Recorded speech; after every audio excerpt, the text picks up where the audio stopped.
Fee reimbursement బకాయిల కోసం ఉన్నత విద్యా సంస్థల సమాఖ్య పోరుబాట పట్టింది. ఈ మేరకు తదుపరి కార్యాచరణ కోసం హైదరాబాద్లో జనరల్ బాడీ సమావేశం నిర్వహిస్తుంది. మాసబ్ ట్యాంక్లోని జేఎన్టీయూ ఫైన్ ఆర్ట్స్ కాలేజ్ ఆడిటోరియంలో మరి కాసేపట్లో సమావేశం కానుంది. నిన్న మంత్రులు బట్టి విక్రమార్క, శ్రీధర్ బాబు, ప్రభుత్వ సలహాదారు వేం నరేందర్ రెడ్డితో కాలేజీల యాజమాన్యాలు జరిపిన చర్చలు విఫలమయ్యాయి. ఫీజు రియంబర్స్మెంట్ ఇవ్వడానికి బడ్జెట్ లేదని మంత్రులు తేల్చి చెప్పారు. కనీసం టోకెన్ అమౌంట్ 1200 కోట్ల రూపాయలు విడుదల చేయాలని కాలేజీల యాజమాన్యాలు డిమాండ్ చేస్తున్నాయి. ఈ నేపథ్యంలో కాసేపట్లో జరిగే భేటీలో రేపటి నుండి కాలేజీల నిరవధిక బంద్పై యాజమాన్యాలు నిర్ణయం తీసుకోనున్నాయి.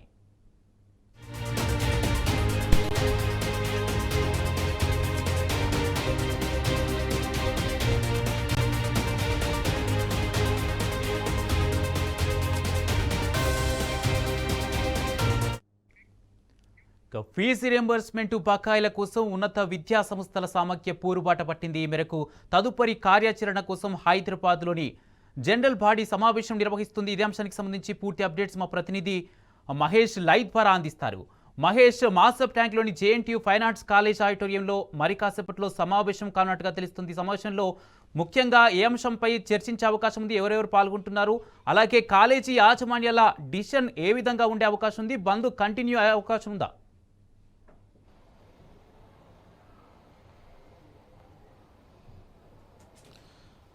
కుమార్, ఈ నెల 15 నుంచి తెలంగాణలోని ఇంజనీరింగ్ కావచ్చు, ఇటు ఫార్మసీ, ఇతర కాలేజీలు, వృత్తి విద్యా కళాశాలలు నిరవధిక బంద్కు పిలుపునిస్తున్నట్లు కూడా ఈరోజు ప్రకటించాయి. మాసబ్ ట్యాంక్లోని జేఎన్టీయూ ఆడిటోరియంలో ఈరోజు అత్యవసరంగా భేటీ అయ్యారు. దాదాపు 10,000 కోట్ల కూడా పెండింగ్ బకాయిలు ఉన్నాయి, ఖచ్చితంగా చెల్లించాలంటూ కూడా వీరు ప్రధానంగా డిమాండ్ చేస్తున్నారు. ఈ నెల 15 నుంచి నిరవధిక బంద్కు పిలుపునిచ్చారు. అదేవిధంగా అటు ప్రైవేట్కి సంబంధించిన డిగ్రీ అండ్ పీజీ కాలేజీలు కూడా ఈ నెల 16 నుంచి కూడా నిరవధిక బంద్కు పిలుపునిస్తున్నట్టు కూడా వారు కూడా రాష్ట్ర ప్రభుత్వాన్ని హెచ్చరించారు.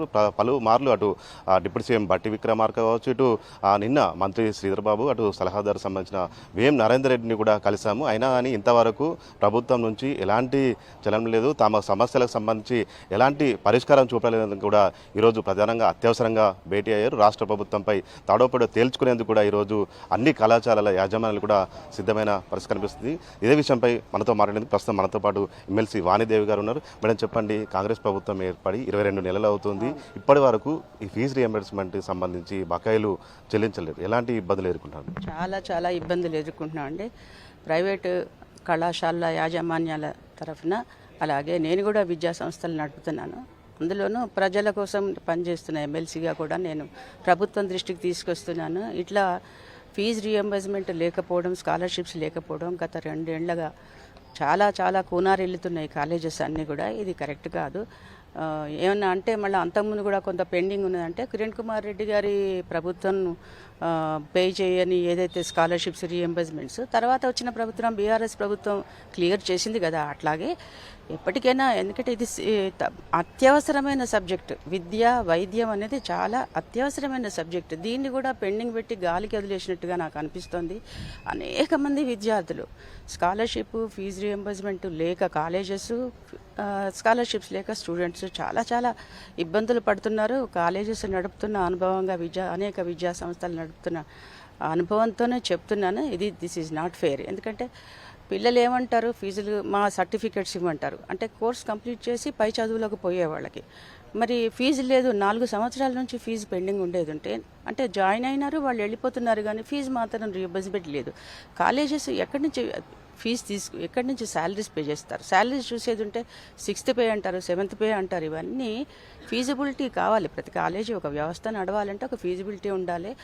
అయితే ప్రైవేటు సంస్థల విద్యా సంస్థలు లేకుండా మాత్రం ఏ సంస్థ ఏదైనా కూడా ఏ రంగమైనా వర్ధిల్లలేదు.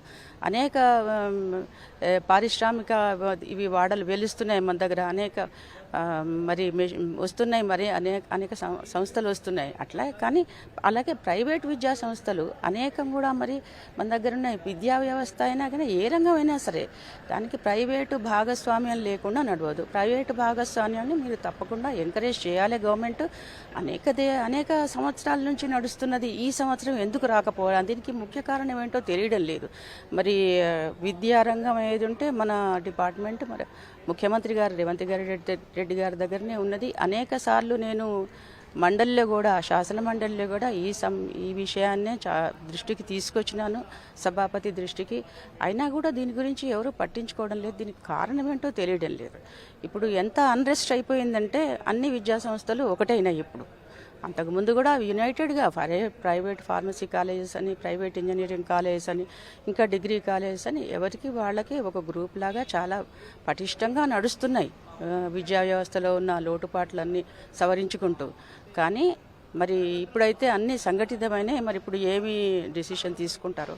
అనేక సార్లు నేను రిప్రజెంట్ చేసిన శాసన మండలిలో, అయినా కూడా నేను నిలబడ్డానంటే ఎడ్యుకేషన్ గురించే నేను క్వశ్చన్ అడుగుతాను అని తెలుసు. చాలాసార్లు చరవడం, దయచేసి దీని గురించి శ్రద్ధ తీసుకోండి అని అనేక సార్లు నేను ముఖ్యమంత్రి గారి దృష్టికి తీసుకొచ్చాను. ఫిబ్రవరిలో ఆయన శాసన మండలిలో ముఖ్యమంత్రి గారు చెప్పాను, రోజంతా మీరు దీని గురించి విద్యా వ్యవస్థలో ఉన్న లోటుపాట్ల గురించి మీరు డిస్కషన్ చేయండి, నేను 5ంటికి సాయంత్రం వచ్చేసి I will set the things అన్నారు. ప్రతి నెల కూడా క్లియర్ చేస్తానన్నారు. అంటే ఒక 12 నెలల్లో ఒకేసారి వంతుల వారీగా క్లియర్ చేస్తామన్నారు.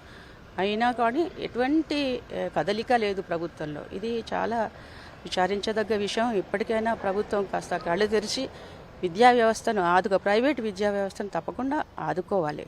గవర్నమెంట్ కాలేజెస్, స్కూల్స్ గురించి వాటి రోజు వింటూనే ఉన్నాం మనం, అనేక విషయాలు వింటూనే ఉన్నాం. గురుకుల పాఠశాలలో కావచ్చు, వసతుల గురించి కావచ్చు, ఆహారం కావచ్చు, ఆరోగ్యం గురించి రోజు ఏదో ఒక చెడు వార్త వింటున్నాం, కానీ మంచి శుభవార్తలు వినడం లేదు. ఇది చాలా మంచిది కాదు రాష్ట్రానికి, ప్రభుత్వానికి కూడా. ఇప్పటికైనా ప్రభుత్వం మేల్కొని దయచేసి దీని గురించి శ్రద్ధ చేయాలని, ఇమ్మీడియట్ యాక్షన్ తీసుకుంటే బాగుంటుందని నేను ప్రైవేటు కళాశాల యాజమాన్యాల తరఫున ప్రభుత్వాన్ని రిక్వెస్ట్ చేస్తున్నాను. Thank you.